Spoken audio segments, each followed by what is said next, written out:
Welcome along to this evening's Sideline View review. Darragh O'Grady here, sitting in for Derek Lynch on this Monday evening. We'll have an action-packed show in store as always, with plenty of football to recap, including Clare's defeat to Wexford in the National Football League, an important win for the under-20s in Quilty in the Munster Championship, Rice College's defeat in the All-Ireland Senior D final, before we look forward to St John Bosco Kildysart's own Ladies Football All-Ireland final, and we'll also hear from the Clare contingent involved with St Munchins in Limerick, who are going in search of both Senior and Junior Cup rugby titles. But we'll kick things off with football, and it was mixed fortunes for Clare's inter-county teams over the weekend. Clare senior footballers will be playing Division 3 football again next year. After a spirited fight back fell short against Wexford, they went down 123 to 217, having trailed by 15 points at half time. While the under-20s overcame Tipperary in Phase 1 of the Munster Championship 116 to 111, securing a win over the Premier County for the first time in 5 attempts, thanks in no small part to 1-6 from the boot of Sean Fennell and a further 7 points from Derek Culligan. After the game, Derek Lynch got the thoughts of manager Dermot Coughlin, but first we'll hear from Paul Madden, who spoke to Sil O'Connor in the aftermath of that Wexford defeat. It was definitely a case of poor first half, better second half. We lost the game obviously still, so we're hugely disappointed with that because we still, even despite being 16 points down at the start of the second half, we still had chances to get something out of that game at the end. We did. But I would say that we were really annoyed, frustrated and disappointed with our first half performance, because after 12 or 13 minutes it was 4-4 against tough conditions, and we were in that game. And what frustrated us the most and disappointed us was that when they got a couple of scores, we kind of almost seemed to stand off a bit and drop our heads a little bit maybe, and the lads knew that at half time, because we made them very aware of it, and they were aware of it themselves. So we always pride ourselves on getting stuck in, I suppose, is the simplest way of putting it, and working hard, and we didn't do enough of that in the first half. Now in the second half, to be fair, I thought we did, but we still made mistakes. We were trying to get at the scoreboard for a finish, obviously, so we were maybe forcing the issue a little bit. But I'd be very happy with the fact that we played a little bit closer to the Clare style of football in the second half than what we're accustomed to. But obviously disappointed to lose. Absolutely. When the new rules came in, first of all, one of the big talking things was the 2-pointers. And then, as you said, 10, 12, 14 minutes gone, 4 points apiece. And Wexford then have been one of the top teams in the country with 2-pointers. And they showed us why then, because then they got 6 between there and half time. Yeah. Crucial. Yeah, and one brilliant one in the second half from their goalkeeper from a free. And we finished up with 4 2-pointers, I think, in the second half, and probably had 4 or 5 other attempts that went wide, whereas I'd say most of their 2-point efforts went over. We knew that they were particularly strong at that. Again, at least what you want is a guy kicking for a 2-point under pressure and with contact, and for maybe 7 or 8 minutes the first half there, I think they got 3 in the space of 2 or 3 minutes, and there was no contact on the man. That's the disappointing part. They were a decent side, they were ahead of us on the table and score difference coming into today, so we knew, we had to play well. But I would still suggest that regardless of the league table, there's still huge amounts to play for next week in Sligo, and we have a Munster semi-final in 4 weeks' time here against the All-Ireland champions, and that's a good jerseys now. It's the build-up. The Clare team that we had seen, especially after the opening 2 games, maybe in the first game as well, we saw that in abundance. And I was watching you on the sideline, we were in the commentary, we were actually nearly playing that last 10 minutes of the game just to get those 2-pointers and get that victory, which would have been a magic moment in the park. Yeah, well, I was probably trying to kick a few of them myself, even though it wouldn't be my forte. But and look, it would have been, I wouldn't say a fairy tale, but it would have been a serious comeback had we done it. But we haven't, and already we've moved on now. We need to just move on, park it, and focus on the trip to Sligo next weekend. Yeah, Sligo next weekend, always a tough venue, but a great preparation work for the big game here in 4 weeks' time. Yeah, and that's it. And you're not going to see any of us feeling sorry for ourselves. That's what I said to the players: head up, shoulders back, drive on to training next week. Dermot Coughlin, fantastic start here on your home patch in Park Niver, a great way to start off the campaign. Absolutely delighted, Derek. I think me and you spoke about it during the week, we had 1 home game out of the 3, and I suppose if we're going to get off the board and win it, you had to win the home one to kick it on, so we're delighted with the performance today. The lads that have were absolutely exceptional. Fantastic performance in that first half, into the wind, started with major intent. Yeah, I think they controlled the game, Derek. That was the important thing here. And I think the opposition kick-outs, I think our turnovers were awful high in that, and we looked at the stats at half-time. I think that's where the game was won and lost. We were winning the primary ball, we were getting the breaks off of that as well, and a lot of the scores come off of that, so we're absolutely delighted with them. And a real amount of cleverness and composure in the creation of a lot of those scores. Yeah, As you said, they kept their patience. You know, it looked like they kept it. We kept coming across, waiting for that opening to come. And when that opening was come, they took it on. And the snap shot was on. Sean Finlay there a couple of times. When the shot was on, he took it. Darragh Culligan shot was on, he took it. They made the right decisions, and that's fair credit to them. Yeah, 1-4, I think, in a 3-minute spell there for Sean Finlay. A 2-pointer off left and right, and a goal. Like that's exceptional stuff. He's an exceptional young fella. I had Sean at minor level. I had him with Kilrush last year. One of the most intelligent footballers you come across. Great man in the video room as well. You know, he always seems to say the right things. Very mature, and the decisions he took today were, I thought, exceptional.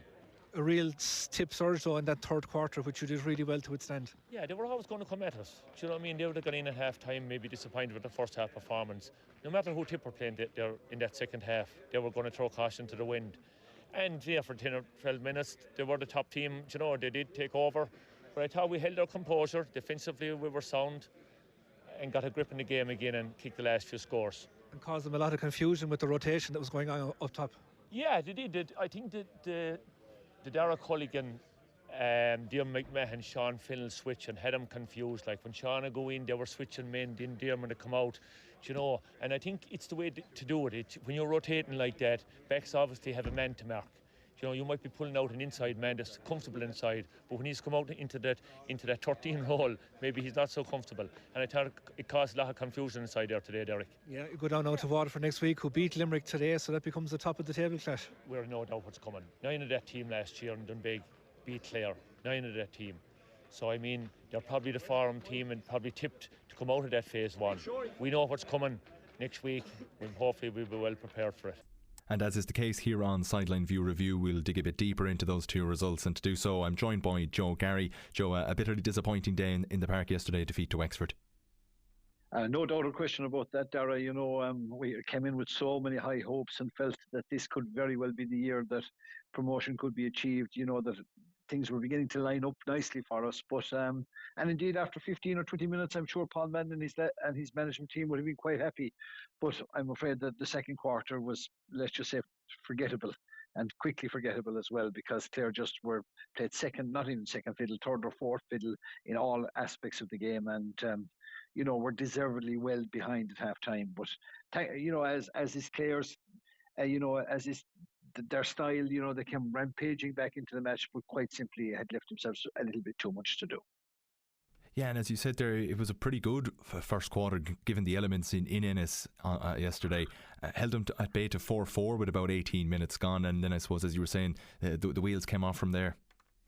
Oh yeah, the first quarter was, you know, and Brian Mack was very impressive in that first quarter. He fisted the first score, and you know, we got a couple of good scores, it has to be said. Remember, at the end of the day, I think Wexford kicked 5 against the Breeze. Clare kicked 6 in the first, you know, in that first half. But the second quarter, really, you know, just Wexford did as they wanted to. Really, that lack of, I think we said in the commentary, that lack of BJs that you'd associate with Clare team, that lack of, you know, intent just wasn't there. The pressure wasn't there, and Wexford were found themselves, I'm sure that at times they found it hard to believe that they had so many straightforward chances without any undue pressure to kick 2-pointers in particular. And in today's game, 2-pointers, you know, they can really rack up a good score very quickly, as was the case. And when you're, you know, at that level, when you're 118 to 6 down starting the second half, and then to commit another, you know, very silly free to give away another easy score, well, then it left you in a mountain to climb. But as I said, in fairness to the lads, they knuckle down. They always do. They play with great pride, and it's just,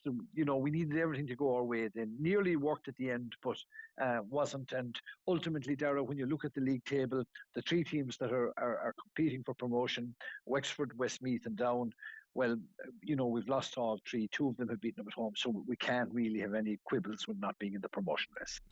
And it's a bit frustrating when you compare it to last year's campaign. Of course, the exact opposite was the case, where Clare had beaten the 2 teams that got promoted and were almost kind of unfairly tossed out of that promotion race last year, and then to come around this time, you kind of thought you had a bit of momentum coming into Division 3 this year off the back of that decent performance, and it just wasn't to be, despite a decent start in those first 2 games against Down and Westmeath, although the results went against Clare on both occasions. Well, yes, you know, and ultimately it's a marathon, the league. You know, you have to be very consistent, and whereas we've shown that we can compete with anybody, for a certain amount on any given day. But it's that level of consistency we have not yet led. Now, you have to factor in that Killian Rowan is a huge loss as captain, not only as captain of the team, but his presence and his experience alone. Darragh Bohannon, we lost him in game 2 as well. Well, 2.5 games in. Emmett is obviously one of our standout players, not available yet before championship, and then just before kick-off the last day to lose Dermot Coughlin. So, you were missing 4 critical players to the side, and hopefully now, it'll give up the fact that pressure is off to a degree. We won't be going up, we won't be going down. We have to go now play Sligo. They're fighting for their lives above in Markievicz Park on Sunday next. We have to go there, and maybe it might be an opportunity to try a few different things, a few new players, and as focus now will very quickly set on the championship season ahead. And was this Wexford game almost a microcosm for the league campaign as a whole, where you look at the almost a Jekyll and Hyde nature of the two performances in either half, and you can see how good Clare can be, and then when they're just not quite at it, you've seen the score that the Wexford put up in that first half yesterday. That's true, and I think that same can be said for all the teams with the exception of Down. We've seen what Westmeath can do, and then Laois turned them over. Laois looked to be building a bit of momentum, go up, and previously a team that had no points at all on the board for Mana turned them over, and Limerick were very poor against Clare the last day out, and they have rallied to come within a whisker beating Down. So everyone on their day can take anybody else, but it's the consistency maybe that Down have that maybe stands them apart. And St John, they're 12 points, top of the table, cruising into a league final, and will carry good momentum. But we've been down this road before so many times. We're just maybe outside that top 16 at the moment, and we have to use the game remaining now, the Sligo game, hopefully to gather a bit of momentum again, sort out a few things. We've obviously issues and breaking ball around the middle of the field. We're not doing well, particularly on our own kickouts on games that are we're losing. That's certainly an aspect there. We have kicking up a decent enough score indeed. I suppose 217 by and large get you in the area of winning a match, but when you're conceding, as they say, 118 in one half, well, you're not going to come up probably at the end of with a positive result. And I suppose Paul Madden alluded to it in his interview after the game, that you are going to take on a few extra 2-pointers when you're trailing a game in the manner that Clare were yesterday. And I suppose Wexford maybe used the elements to their advantage a bit better, and they were a bit more clinical with their 2-pointers as well. Clare had 4 or 5 wides there in the second half when they were probably trying shots that they were certainly under a lot more pressure than the Wexford boys were in the first half. Yeah, well, you see, I suppose Wexford had something to hang on to at that stage, whereas Clare, early on in the game, Wexford kicked very straightforward 2-pointers.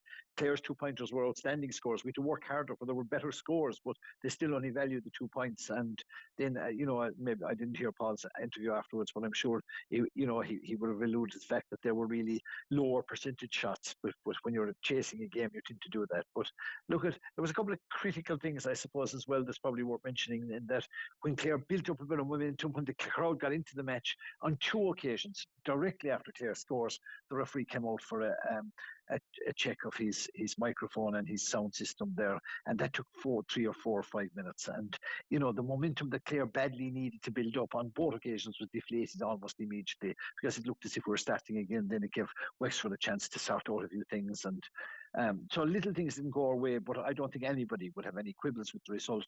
Wexford dominated it, and when the game was there to be won, particularly in the second quarter of the game. They really went to town on Clare and kicked up a very impressive tally. There was simply too much, and we didn't get enough of a return scoring wise, or a scoring spread to trouble them enough, because obviously Mark and Owen were doing okay. Aaron Griffin kicked 3 points as well on the day, but we have to be pitching in with a few extra scores from somewhere else as well. And Wexford, on the other hand, from their goalkeeper, who was outstanding on the day, 2 2-pointers from him. Their cornerback came up to score. Their centre back kicked 3 points, and then 3 or 4 of their forwards kicked as well. So they just had a better spread, and I think deservedly got the points. You alluded to it there yourself, and Paul Madden did too. This isn't quite the dead rubber that it might seem for Clare against Sligo, although it means nothing in terms of the Division 3 standings. But you're looking ahead with Kerry in the first round of the Munster Championship, the semi-final that game is, and promotion's out the window. That game now has serious ramifications in respect to the Tailteann Cup, considering the task ahead of Clare to reach a Munster final, and they'd have to beat the All-Ireland champions in order to play in the All-Ireland series in 2026. That's the way it falls this year, yeah, and you have to use the Sligo game now, try and get a bit of momentum of that. You don't want to be going back on, after a league campaign having lost 4 games. So, you try and Sligo will fight for their lives now because they're obviously in danger of being relegated to Division 4. And then you can put all your eggs in the basket against Kerry, where you have absolutely nothing to lose, and have a cut at Kerry in Páirc Uí Chaoimh. The last time they came to town was a Munster final 2 years ago. That was a very entertaining game, and Clare, held their own. I think it finished up losing maybe by 6 in the end, 5 or 6 points at the end. There was a real good battle on that occasion. So, there's a lot of football to be played, and then you whatever result will be on that occasion, then you take that forward either into a Munster football final or, as you say, into the Telton. And if it is, that's where you refocus, because you can take nothing for granted in this game. You have to go hammer and tongs at everything, and the players play with the pride and the integrity that the jersey demands. They always do that. So I'd expect, nothing else from this group under Paul. And as I say, we could be in for a long summer yet. Yeah, and you mentioned Down as kind of a class apart from the rest of the Division 3 contenders this year, and I suppose they're kind of the benchmark when you look to the Tailteann Cup. Would it present almost a bit of a blessing in disguise for Clare to have a good run at silverware in the Tailteann Cup if they were to fall to Kerry in that Munster semi-final? Well, it's something you don't deal with until you have to deal with it. We would much prefer, and I'm sure everyone would much prefer, to see us in the Championship. We have been there since the get-go. We've never played in the Tailteann yet, so we won't cross that bridge unless we have to. And if we do, well, then you tackle it all guns blazing. But right now, it's using the Sligo game to step forward and then get yourself ready for a Munster semi-final, because let's face it, it's a Munster semi-final. There's a big prize on offer, and we have a home game, hopefully a big attendance. So it's something really, to whet the appetite as we go into the end of April. You've set your stall out there fairly clear, Joy. There was a bit of debate last year based on Clare's record in that All-Ireland series that maybe they would be better off to drop into the Tailteann. I have never agreed with that consensus. Certainly, I believe that our Clare players are as good as many of the teams in the top 16. I certainly feel the same way now. And, if you do end up in it, that's the vagaries of the draw. Last couple of years, we've avoided Kerry in the Championship up to Munster final stage, and we deservedly took a place. But if you do end up there, you go all guns blazing for it. But, it's like anything else. You want to play at the highest level as you possibly can. We have a game with Kerry to look forward to, and the Munster semi-final. That's where the focus will lie. That's where the whole intent will be. And then deal with the result afterwards. Yeah, and you mentioned the last time they came to town, it was a fierce close game in that Munster final a couple of years ago. So, and you also mentioned the impact that the crowd can have on the team. So if you got a huge crowd into the park that day, it might make a bit of a difference in terms of swaying the result. Yes, and I think the lads deserve it, because, they do sacrifice so much to wear that jersey. They wear it with pride. They're all professional young men, just who want to see the best and give their best for Clare football. So I think they do deserve the support. I think they'll get it as well on the end of April. It's a home game, a home semi-final. And, when you want to test yourself, you want to test yourself against the best, and they don't come much better than the boys from the Kingdom. So it's a mouth-watering clash in Páirc Uí Chaoimh. I'm sure we'll have a big crowd in on the day. But we first of all got to focus on and finish the league with a bit of momentum, try a few new things, and then prepare. And you have that gap now to prepare for, getting everything right, getting all our ducks in a row, and hopefully giving the best performance that we've given in a long time in Páirc Uí Chaoimh at the end of April against the Kerry boys. We might just quickly switch our focus to the under-20s. They had better days on Saturday than the seniors did on Sunday. A 116-111 win over Tipperary. Hugely important, as Dermot Coughlin said after the game. Just the one home game in this phase of the Munster Championship, and it was very important to get the result on the board and head to Waterford now with the win already in the bank.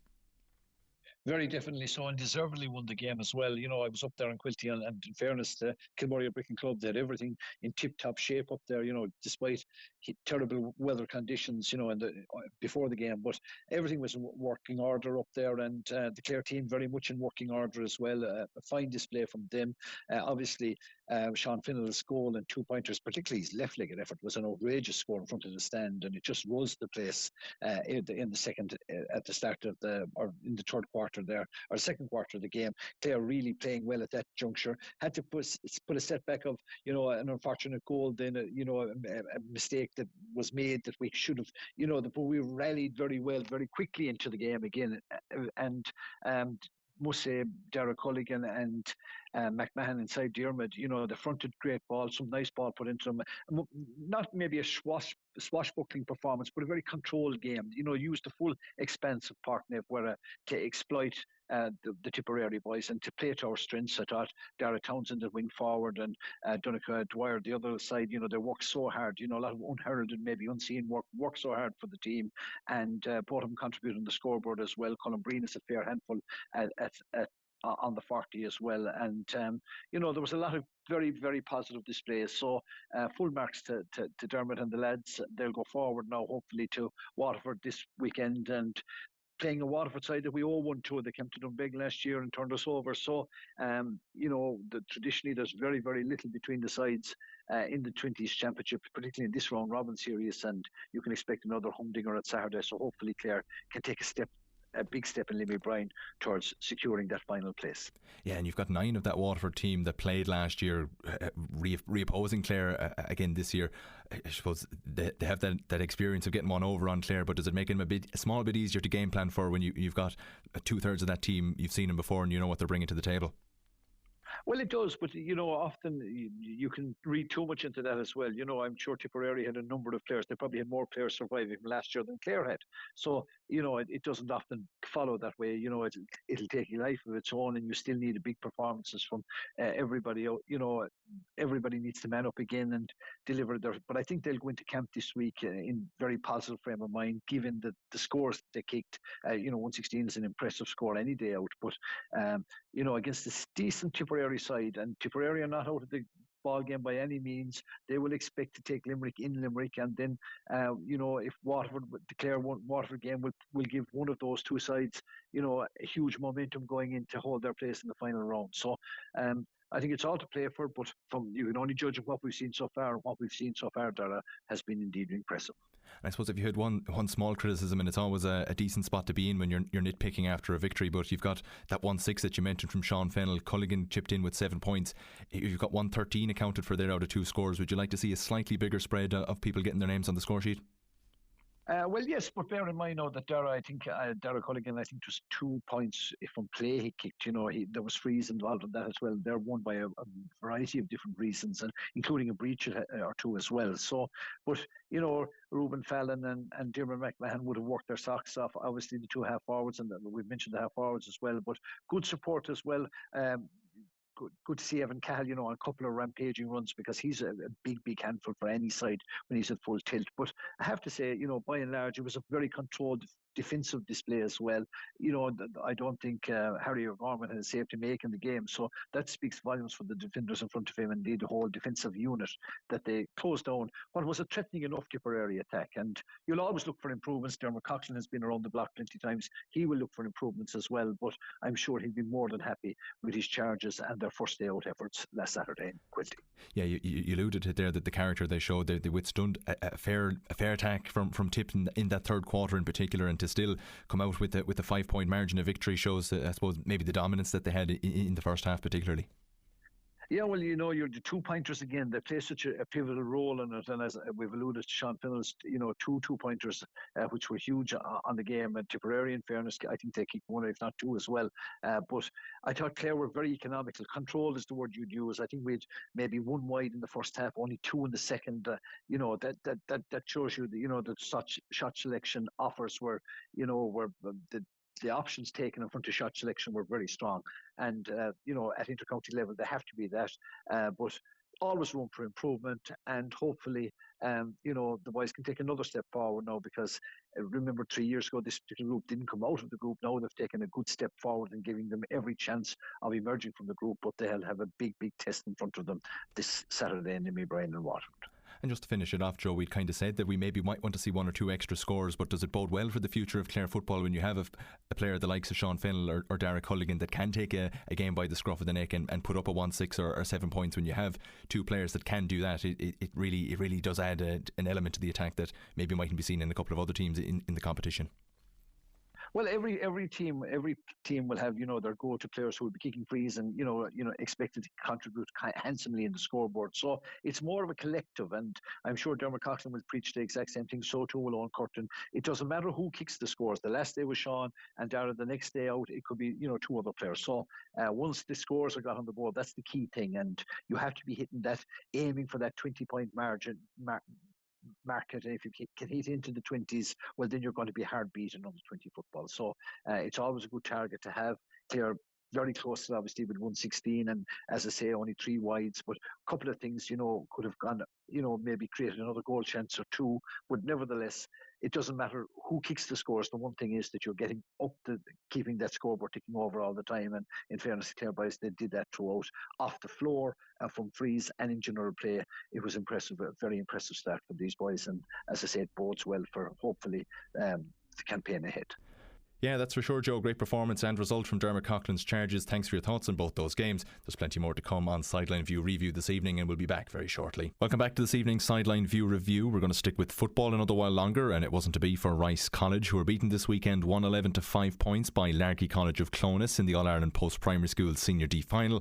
After the game, Rice College boss Dinny O'Driscoll told Clare FM's Derek Dormer he felt nothing went right for his side on the day. One of those days, yeah, as you said, nothing went right for us.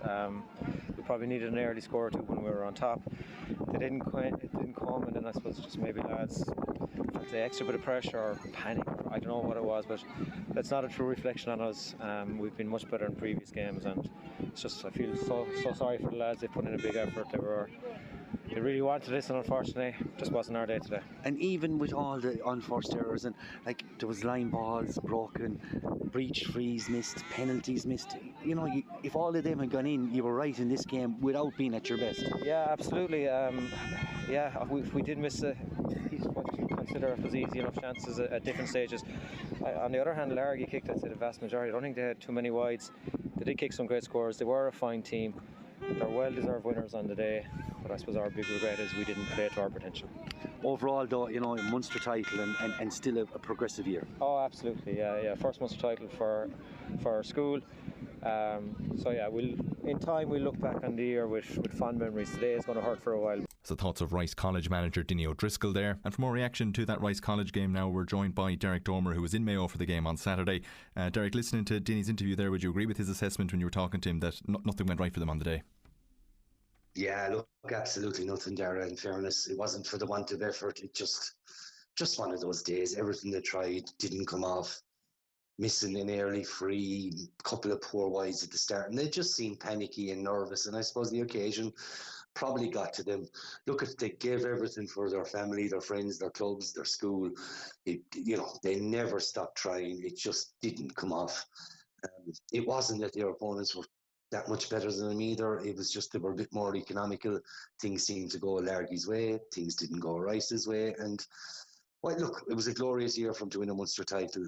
I'm sure this will hurt for a few days, but in a couple of weeks they'll reflect back on it. A Munster title brought back to the school. That's only a huge positive. It was just an unfortunate day out for them, to be honest. Yeah, and it's the sort of thing where bad teams don't make All-Ireland finals. Then they got off to a decent start as well. They just couldn't quite capitalise on it.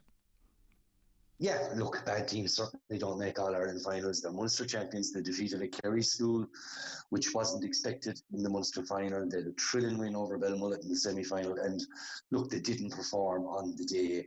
Couple of early chances, miscued efforts. And as I said, when you miss a free, a tap over free after a few minutes and you're playing against the wind, it kind of derails you. And look, they missed a penalty late on. I don't think it would have made a difference at that stage, but it was just symptomatic of how everything on the day went against them, and you could only feel for them.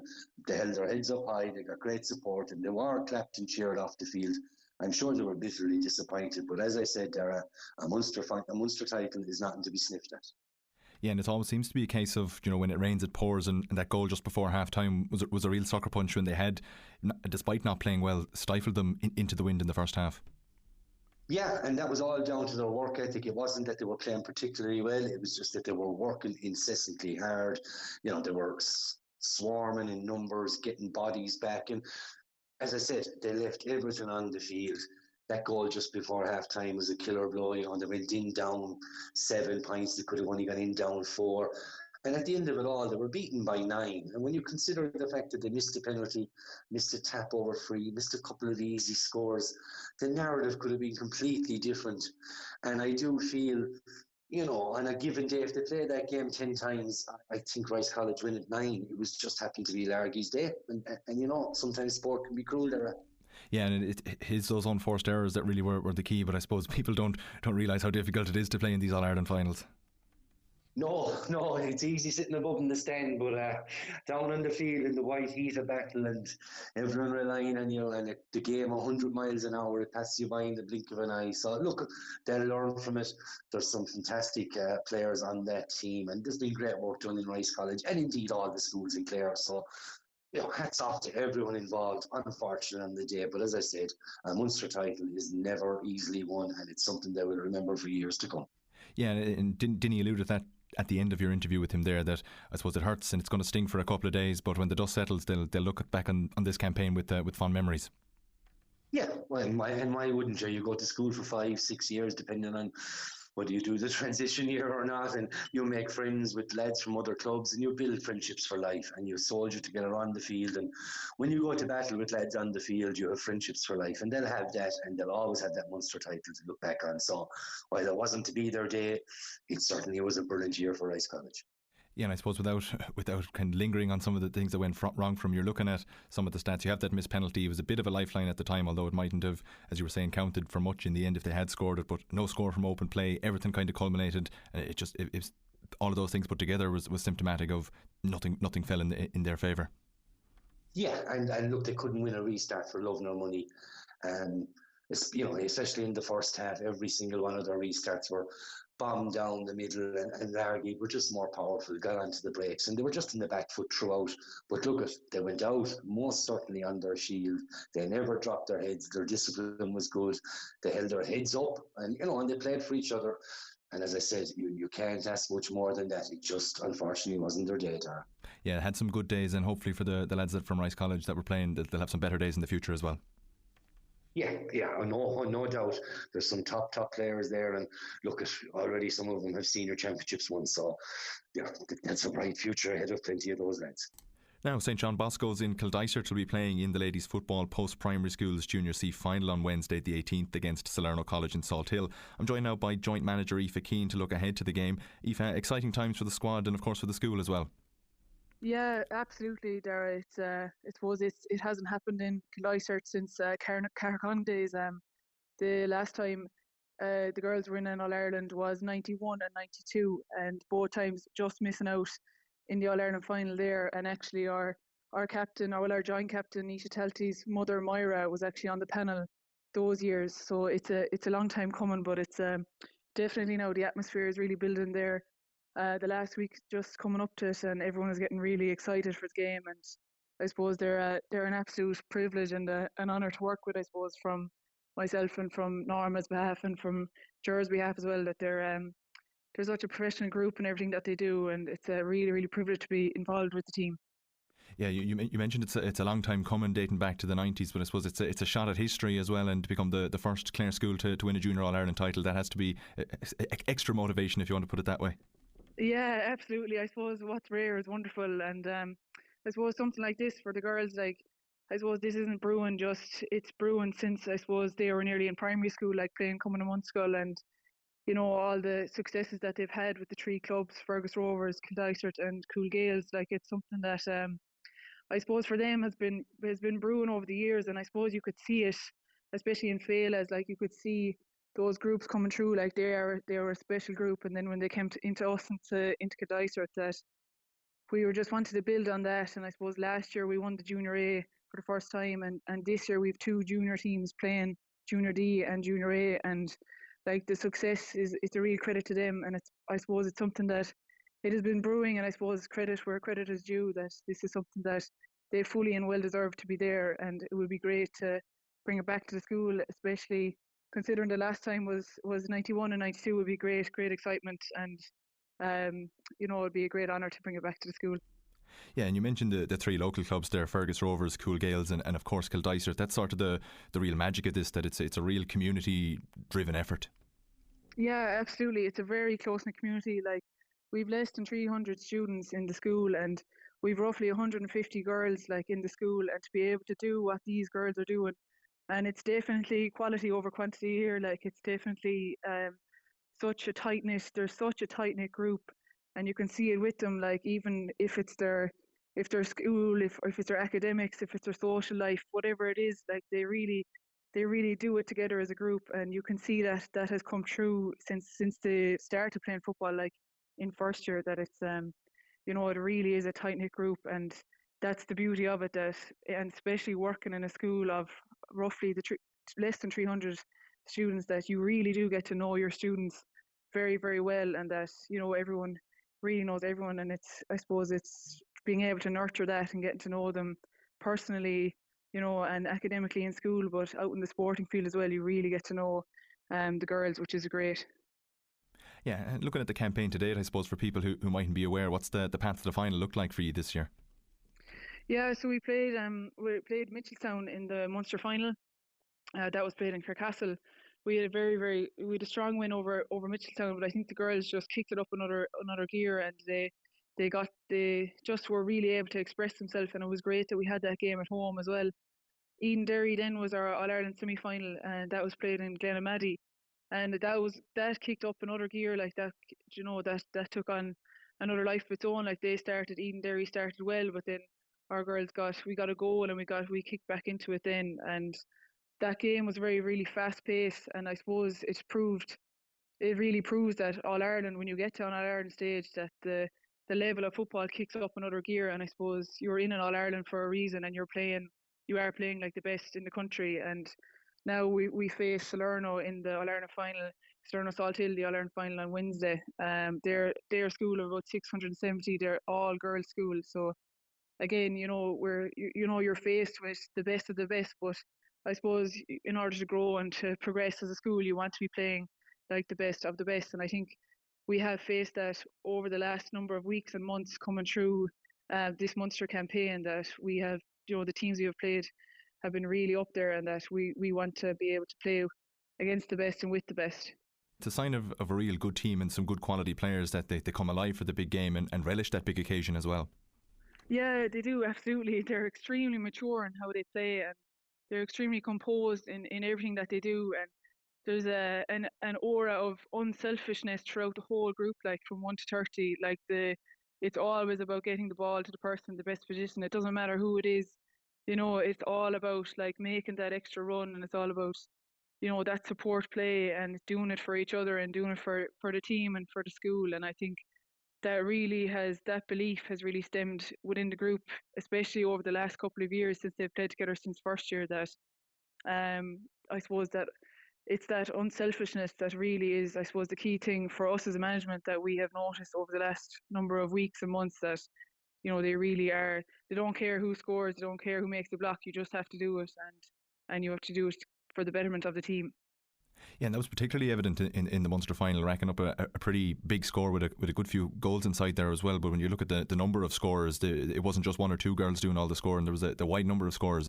Yeah, exactly. Like it's all about bringing in everybody and as many people as you can, and even making a couple of position switches to try and get more and more girls on the ball and get their confidence up, and just get a couple of scores over the bar into the back of the net. And I know that Mitchelstown team, they were in the exact same position last year, and they lost out last year. Like, so they were a good side coming into this. They were probably tipped to win it because of being in it the year before. But I just think the girls, they just, another light came in, and they just brought it up another level, that they were able to, I suppose, utilise the ball and hold the ball when they needed to, and hold that ball, make the runs when they needed to, and not kick away any wasteful ball, just to use it smartly. And I think that's something that they have developed over time, and I suppose it's from playing together so much, like that. Even they play like Clare under 16s football together. A lot of them are on the Camogie team. A lot of them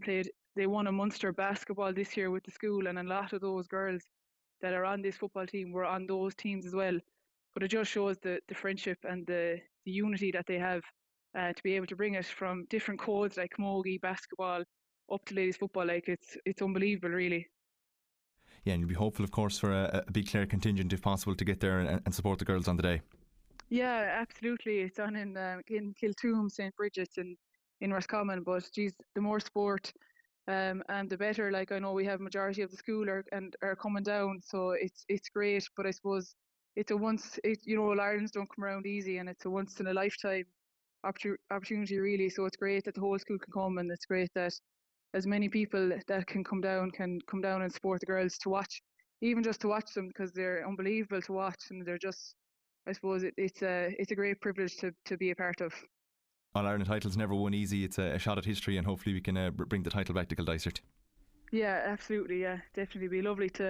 It'd be lovely to make history, and we'll take it one ball at a time. Thanks a million, Aoife. Best of luck on Wednesday, and if you can get up and support the girls, make sure you do.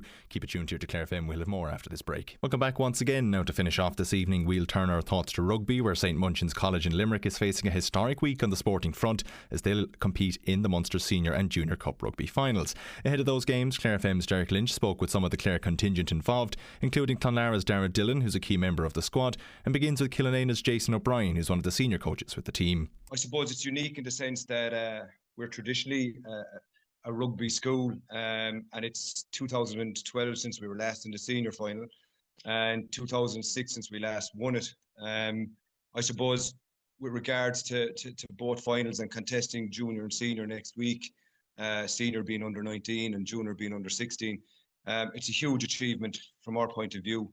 And we, as you said initially there, with a huge Clare contingent playing in both finals.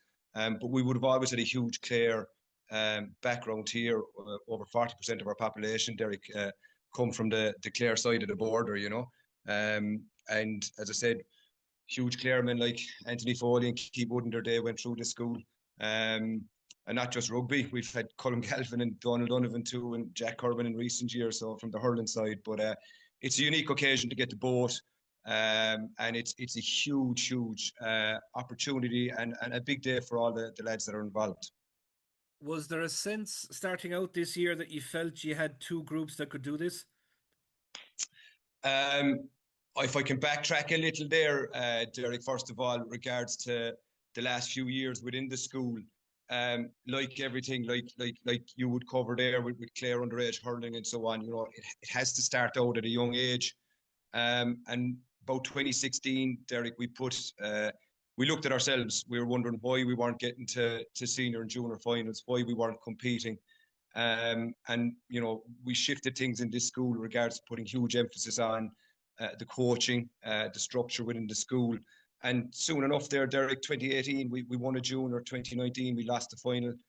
2020, it was shared because of COVID. 21, it was called off. And COVID then had a bit of effect on us, and we're back up running again now the last couple of years. And, due to, I suppose, we're lucky in the sense, Derek, that we have at the moment our teaching staff, it's completely voluntary.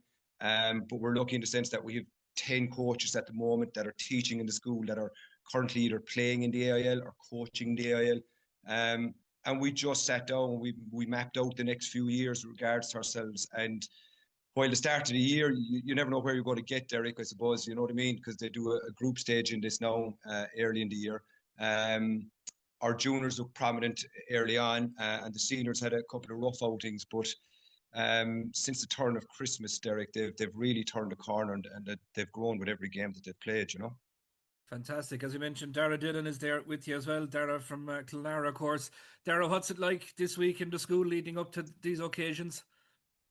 Well, Derek, how's it going? It's obviously a class achievement to make it because it's been first since 2012, and I think as much as there's a savage atmosphere in camp, which has been the case for a lot of the year, even when we weren't going as well, but just around school, it's just really upbeat, and I know they have a big game ahead of them in PVC, but everyone really is backing them, and they've really improved game by game. Even before Christmas, in the last two group games, they really kind of turned the corner and really are on an upward trajectory since then, I think. So they're really confident going into the last game. And like being involved in a school environment like that, Dara, whereas Jason outlined, there's such a rich history, rich tradition, and big names, big players on the walls, no doubt, with pictures and all the rest of it. And from your own perspective, we know what Marcus Horan did with a Bud Clonlara, I suppose, and an Ireland and Munster jersey as well. So it's a real culture.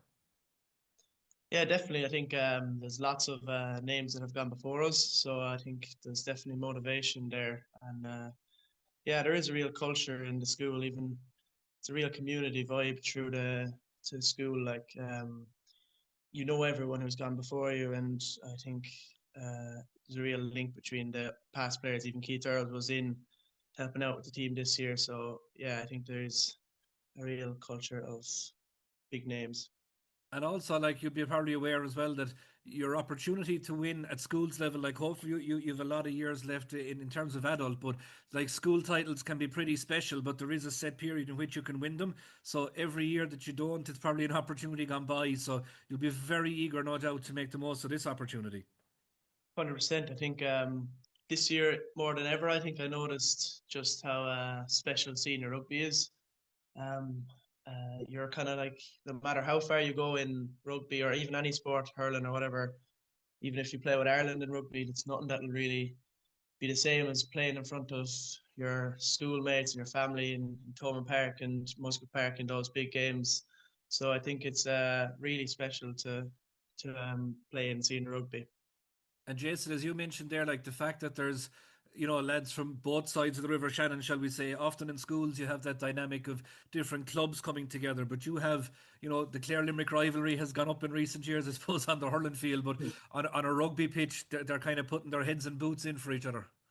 Yeah, well, look, as I said, Derek, our senior team there is backbone by a couple of lads like us, Jack Meany there, Brendan Minogue, who actually won an intermediate medal with Smith O'Brien's this year, Dan Foley, Milo Keane has come all the way from Kilkee, and they're mixing great with the Limerick lads here. And as you said, even though the rivalry has gone up in the GA world, it's great to see those lads tug out together and be as one.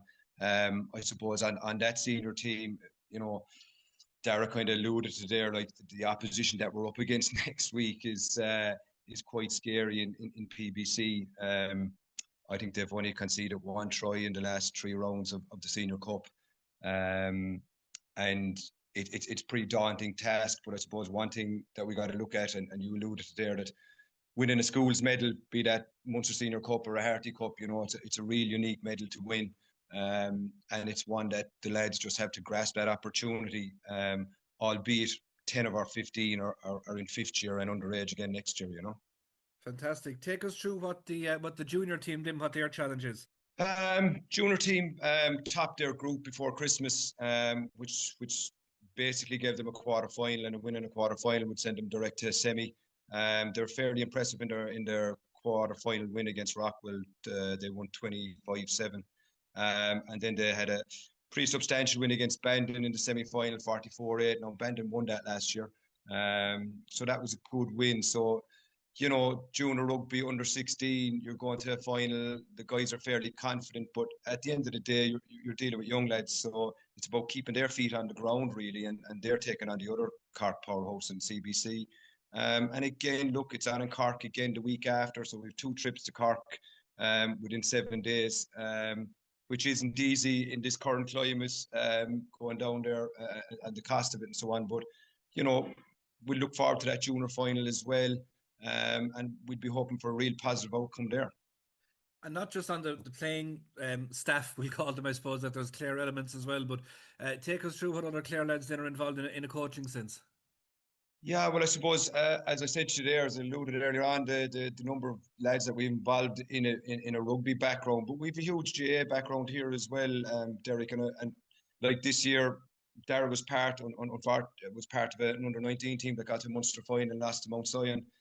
So we have people from a wide range of sporting backgrounds here. Marty McMahon from back Kilmurray Bricken, we have back Quilty, we have Owen O'Brien there in Newmarket, we've Elmer Ankle and Lara. So we've a huge Clare contingent involved across the board in various levels of sport, But again, at the end of the day, even though we have all those people, Derek, like, we're still a school, and it's getting that balance in school life is really, really important to us. And just one of the biggest game changers for us probably 18 months ago was we managed to employ a full-time S&C coach for the school, Derek. And that's been huge across the board for all sports in here. And we're ultimately seeing a little bit of that difference now in being able to compete with the big Cork schools physically. And over the Christmas, seniors and juniors both would have travelled and played Dublin teams and won a couple and acquitted themselves quite well up there as well.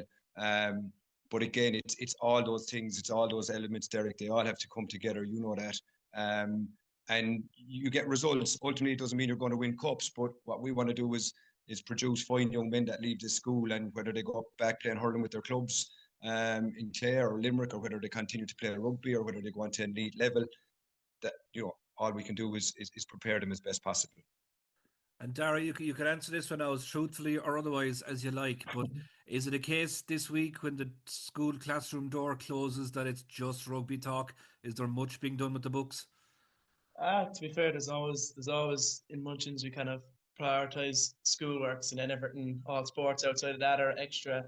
But look, if you have any messing going on, there'll be consequences with the sport. But I suppose you kind of learn that in first year and stay out of trouble from there on. But look, there's obviously a big emphasis on sport now. Where the boys have savage facilities, and they're getting treated very well because they're going out to UL every day now, trying to get used to the Astro. And they'll be more than ready come next Wednesday. Unfortunately, these finals, or the senior final, was usually on St Patrick's Day, but that's not the case anymore now. So it's on the Wednesday, the 18th, below Musgrave Park at 2:00. And anybody from Clare that is an interest in rugby, we'd greatly appreciate their support. And as I said, the amount of lads we have involved, I forgot to mention Oisin Minogue there from Scariff as well. Oisin Madden, sorry, from Scariff. We have a huge Clare contingent, and they'll bring their following as well, like only Clare people do, Derek. So yeah, we look forward to that, and look forward to the Clare support next Wednesday. And that's all we have time for here on Sideline View Review. Thanks for your company. The West Wind is on the way next. Enjoy the rest of your evening.